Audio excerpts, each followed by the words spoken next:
So earlier in the course we discussed programming statements that run in sequence, like this one here. When the green flag is clicked, move, say hello, turn 15, and move 10. All these statements are going to be done. They're done in sequence, in order from top to bottom. Well, that's not always how we want it.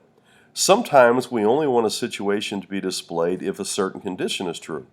And when that's the case, what we do is we have to go to Control, and we have to use an if statement. Okay, we have two choices, an if and an if-else. Let's take a look at the if statement first, a simple if.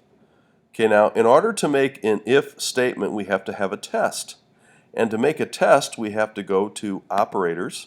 And I have three kinds of operators here. These are called relational operators: less than, greater than, and equal to. More sophisticated programming languages have less than or equal to, greater than or equal to, and not equal to. We can do those, we just have to make those ourselves. We only have these three built in: less than, equal to, and greater than. Now, I'm going to ask the user to enter a score. The response goes into answer. If answer is greater than 95, that's a test. If that's true, I'm going to say great job. If that fails, I'm not going to do anything. Now this line of code here will be done regardless of whether it's true or false. It's completely outside the if. It's going to be done if it's true. I'm going to say great job. Now the program will continue. If this fails, I'm not going to say anything tied into the if statement, but I will say now the program will continue. Now, by the way, I'm also using I'm not using a green flag here. I'm using when a certain key is pressed as my hat block. So in this case, when the key 1 is pressed. Enter your score, and I'm going to say 98. 98 goes in the answer. Is 98 greater than 95? Yes, it is. It's going to say great job. And then it's going to say now the program will continue. Great job. Now the program will continue. Now I'm going to do it again. This time I'm going to say 67. This test will fail. I'm not going to say great job, but it will say now the program will continue.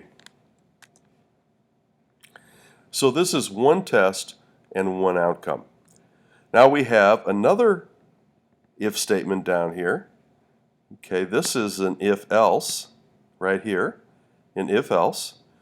And I'm going to ask for a score. If the score is greater than 95, I'm going to say great job. But if it's not, I'm going to say keep working hard. So either one or the other will be done. And then when I'm done with the overall if-else, it's going to say now the program will continue. So enter your score. I'm going to say 98. The test is true. Great job. Now the program will continue. Now we're going to do it again. Enter a score, and I'm going to say 67. Now this test will fail. The else kicks in. It's going to say keep working hard, and now the program will continue. Keep working hard. Now the program will continue. Now the bottom line is this. A simple if is one test and one outcome. One test and one outcome. A simple if-else is one test and two possible outcomes. If the test is true, great job. If the test is false, you do the other thing. Keep working hard. One test, two possible outcomes. The else comes into play. The else comes into play when the if test fails. So we've seen a simple if. If it's true, I do this. If it's not true, if it fails, I don't have anything to do. And if the second one, the if-else, if it's true, I do what comes below the if, and if the if test fails, I do the else.